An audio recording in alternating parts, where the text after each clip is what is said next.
ಸರ್ಕಾರಿ ಬಸ್ ಮೇಲೆ ತಂಬಾಕು ಉತ್ಪನ್ನಗಳ ಜಾಹೀರಾತು. ಸಿಡಿದೆದ್ದ ಕನ್ನಡ ಪರ ಹೋರಾಟಗಾರರು, ಹರಿದು ಆಕ್ರೋಶ. ಇದೇನು ಸರ್ಕಾರಿ ಬಸ್ಸಾ ಅಥವಾ ಖಾಸಗಿ ಕಂಪನಿ ಬಸ್ಸಾ? ಯಾವ ದಿಕ್ಕಿನಲ್ಲಿ ನೋಡಿದ್ರೂ ಇದು ಸರ್ಕಾರಿ ಬಸ್ ಅಂತ ಅನ್ನಿಸ್ತಾನೆ ಇಲ್ಲ. ಸಾರಿಗೆ ಸಂಸ್ಥೆಗೆ ಆದಾಯ ಬೇಕು ಅಂತ ಜಾಹೀರಾತು ಹಾಕಿದ್ದಾರೆ, ಓಕೆ. ಆದರೆ ಆರೋಗ್ಯಕ್ಕೆ ಹಾನಿಕಾರಕ ಅಂತ ಗೊತ್ತಿದ್ರೂ ಗುಟ್ಕಾ ಐಟಂಗಳಾದ ವಿಮಲ್, RMD, ಚೈನಿ ಖೈನಿ ಉತ್ಪನ್ನಗಳನ್ನು ಪ್ರಚಾರ ಮಾಡೋದು ಎಷ್ಟು ಸರಿ ಅನ್ನೋ ಪ್ರಶ್ನೆ ಉದ್ಭವವಾಗಿದೆ.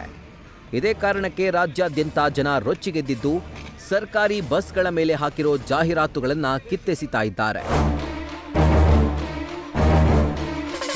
ಯುವ ಕರ್ನಾಟಕ ವೇದಿಕೆಯ ಕಾರ್ಯಕರ್ತರು ಇವತ್ತು ಮೆಜೆಸ್ಟಿಕ್ ಬಸ್ ನಿಲ್ದಾಣಕ್ಕೆ ನುಗ್ಗಿ ತಂಬಾಕು ಉತ್ಪನ್ನಗಳನ್ನು ಪ್ರಚಾರ ಮಾಡ್ತಾ ಇರುವ BMTC, KSRTC ವಿರುದ್ಧ ಧಿಕ್ಕಾರ ಕೂಗಿ ಬಸ್ಗಳ ಮೇಲಿದ್ದ ಜಾಹೀರಾತು ಸ್ಟಿಕ್ಕರ್ಗಳನ್ನು ಕಿತ್ತಾಕಿ ಆಕ್ರೋಶ ವ್ಯಕ್ತಪಡಿಸಿದ್ದಾರೆ. ಈ ಒಂದು RMD ಸೇವನೆ ಮಾಡಿ ಅದೇನೋ ಉನ್ನತ ಜನರು ಉನ್ನತ ಅಭಿರುಚಿ ಅಂತ ಎಲ್ಲ ಹೇಳ್ಕೊಂಡು ಇವ್ರುಗಳು ಮಾಡುವಂಥ ಕೆಲಸ, ಅಲ್ಕಾ ಕೆಲಸಗಳು.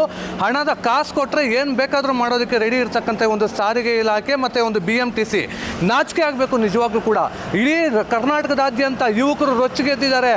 ಒಂದಂತೂ ತಿಳ್ಕೊಳ್ಳಿ, ನಿಮ್ಮ ಆಟ ಇನ್ನು ಮುಂದೆ ನಡೆಯೋದಿಲ್ಲ.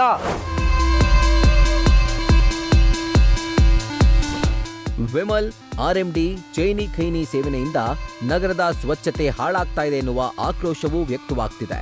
ಈ ತಂಬಾಕು ಉತ್ಪನ್ನಗಳನ್ನು ಸೇವಿಸಿ ನಗರದ ಬಸ್ ನಿಲ್ದಾಣ, ಮೆಟ್ರೋ ನಿಲ್ದಾಣ, ರೈಲ್ವೆ ನಿಲ್ದಾಣಗಳಲ್ಲಿ ಉಗುಳಿ ಗಲೀಜು ಮಾಡ್ತಿದ್ದಾರೆ ಅಂತ ಕಿಡಿಕಾರಿದ್ದಾರೆ. ಹಲವಾರು ಇಲಾಖೆಗಳಲ್ಲಿ ನೀವೆಲ್ಲರೂ ಸಹ ದುಡ್ಡು ಮಾಡ್ತೀರಾ, ಆದರೆ ಇಲ್ಲಿ ಇವತ್ತು ಎಷ್ಟೋ ಜನ ಯುವಕರು, ವಿದ್ಯಾರ್ಥಿಗಳು, ವಯಸ್ಸಾಗಿರೋರು ಇಂಥವರೆಲ್ಲ ಹೋಗ್ತಾರೆ. ಅಂಥವ್ರಿಗೆ ಒಂದು ಪ್ರಚೋದನೆ ಕೊಡುವಂತಹ ವಿಮಲ್ಲು, ಡ್ರಿಂಕ್ಸು, ಸಿಗರೇಟು ಈ ಥರ ಜಾಹೀರಾತುಗಳನ್ನ ಹಾಕೊಂಡೋದ್ರೆ ಎಷ್ಟು ಮಟ್ಟಿಗೆ ಸರಿ ಆಗುತ್ತೆ? ಇದು ಒಂದು ಸರ್ಕಾರಕ್ಕೆ ನಾಚಿಕೆ ಆಗುವಂಥ ಕೆಲಸ.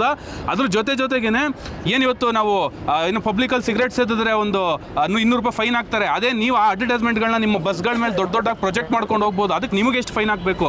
ಈ ರೀತಿ ಮಾಡ್ತಾ ಇರೋಂಥ ಸರ್ಕಾರಗಳಿಗೆ ಧಿಕ್ಕಾರ ಹೇಳ್ತಾ 4-5 ಬಸ್ಗಳಲ್ಲಿ ಕಿತ್ತಿದ್ವಿ. ಹಾಗೆ ಇಲ್ಲೊಂದು ಬಸ್ ಇದೆ, ಅದ್ರದ್ದು ಸಹ ತೆರವುಗೊಳಿಸ್ತೀವಿ. ಇವಾಗ ತೆರವುಗೊಳಿಸ್ತೀವಿ. ಅದೇ ರೀತಿ ಮೊದಲನೇದಾಗಿ ಯಾವ ಶಾಲಾ ಸ್ಕೂಲುಗಳಿಂದ 100 ಮೀಟರ್ ಅಡಿ ದೂರದಲ್ಲಿ ತಂಬಾಕು ಮಾರಾಟ ಮಾಡಬೇಕು, ಸಿಗರೇಟ್ ಮಾರಾಟ ಮಾಡಬೇಕು ಅಂತ ಕಾನೂನಿದೆ.